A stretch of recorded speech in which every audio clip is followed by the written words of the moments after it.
We provide you the platform to turn your dreams into reality. Give wings to your aspirations with KR Mangalam University. तो Iran पर Israel के भीषण हमले लगातार जारी हैं। इजरायली हमलों ने ईरान के परमाणु बम प्लान की कमर तोड़ दी है। इजराइल का दावा है कि उसके हमलों में 9 ईरानी परमाणु साइंटिस्ट मारे गए हैं, जबकि 6 टॉप आर्मी अफसरों समेत 20 से ज्यादा टॉप कमांडर्स भी मारे जाने का दावा किया जा रहा है। इन सबके बीच इजराइल के एयर स्ट्राइक में ईरान के कई शहरों में तबाही हुई। पूर्व से पश्चिम तक पूरा ईरान कांप रहा है।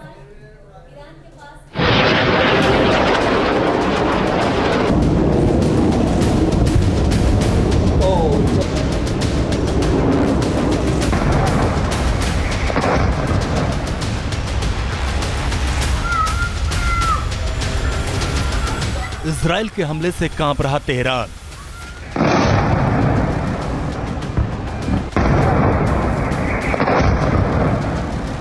आईडीएफ के हमले से शहर बन गए शमशान।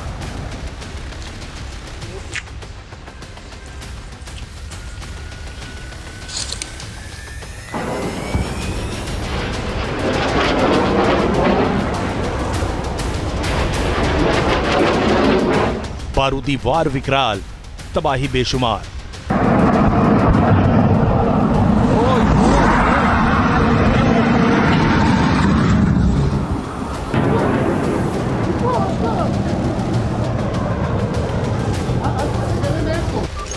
ईरान कांप रहा है, शहरों में तबाही तबाही है।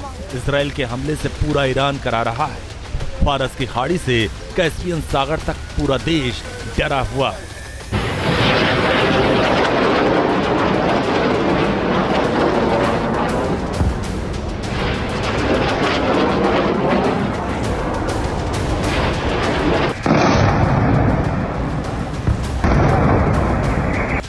ईरान में ये तबाही दूसरे विश्व युद्ध से भी विकराल है। ऐसा मंजर दुनिया ने दशकों में नहीं देखा। इमारतें धधक रही हैं, बारूद बरस रहे हैं।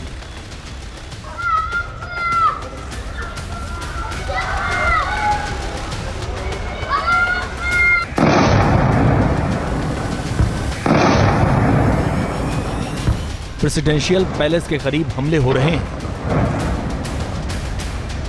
खामनेई को बंकर में शिफ्ट कर दिया गया है। गरजते ड्रोन और एयर टू सरफेस मिसाइलों के डर से प्रेसिडेंट पजाशकियान को भी सेफ प्लेस में शिफ्ट कर दिया है। ये मॉडर्न युग में पहली जंग है, जिसकी शुरुआत होते ही एक देश के टॉप कमांडर और जनरल मारे गए। सुप्रीम कमांडर के घर के बेहद करीब तक हमले हो रहे हैं।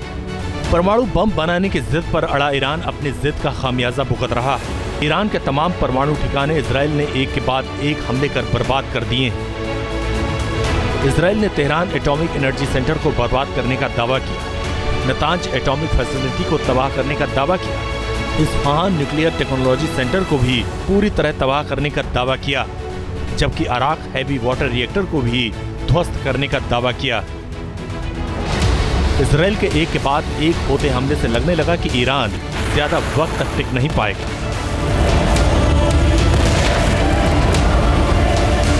और ये स्पष्ट है कि ये जो पूरी सिचुएशन है वो एक युद्ध की स्थिति है। और जिस तरीके का बड़ा हमला ईरान के ऊपर इजराइल के द्वारा किया गया, वो जाहिर है कि एक बड़ी कार्रवाई थी।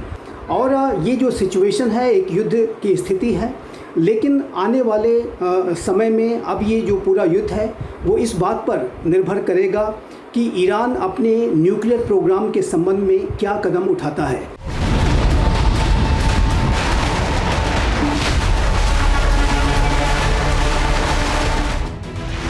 इजरायली एयरफोर्स फाइटर जेट्स और मिसाइलों से लगातार हमले कर रही है।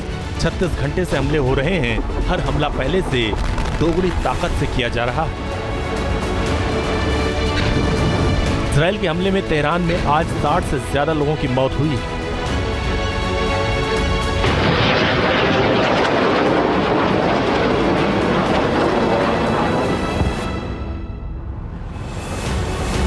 इन हमलों में 350 से ज्यादा लोग जख्मी हुए। शुक्रवार को ईरान में इजरायली हमलों में 78 लोगों की मौत हुई थी। इन हमलों में ईरान के 6 परमाणु वैज्ञानिकों की मौत हो चुकी है। 20 से ज्यादा टॉप कमांडर्स की इन हमलों में जान जा चुकी है। इजराइल को इस बात का असेसमेंट हुआ और IAEA ने भी इस बात की पुष्टि कर दी कि ईरान अपने यूरेनियम इनरिचमेंट को लगातार बढ़ा रहा है। तो ऐसे में ये जो इजरायली एक्शन था वो इमिनेंट था और इजराइल ने ये जो ईरान के ऊपर हमले की जो तैयारियां हैं वो बहुत पहले से कर रखी थी और इसमें अमेरिका का भी कोलैबोरेशन था और ये जो हमला किया गया है वो ईरान के न्यूक्लियर प्रोग्राम को रोकने के लिए, उसे लिमिट करने के लिए किया गया है। इजराइल ने अहमदाबाद में मिसाइल लॉन्चर साइट पर भी सटीक प्रहार किया। ईरान ने देर रात इसी मिसाइल साइट से इजराइल पर हमला किया था। इजराइल ने पिन पॉइंट हमला किया और बड़ी तबाही की बात कही। मिसाइल लॉन्चर साइट से धुएं का गुबार उठते हुए भी देखा गया। इसके अलावा इजराइल ने जंजन शहर में ईरानी सेना की 216वीं ब्रिगेड पर हमला किया, बड़े नुकसान का दावा किया। ईरान और इजराइल की ये जंग और विकराल हो सकती है। ईरानी राजनयिक के एक बयान के बाद आशंका बढ़ गई है कि ईरान अमेरिकी ठिकानों पर भी हमला कर सकता है। जहां भक्ति है हर शब्द में, कथाओं में छुपे हैं दिव्य रहस्य और ज्योतिष देता है जीवन को दिशा। धर्म से जुड़ी हर बातों को जानने के लिए हमारे चैनल स्तुति को सब्सक्राइब करें। चैनल पर जाने के लिए इस लिंक पर क्लिक करें।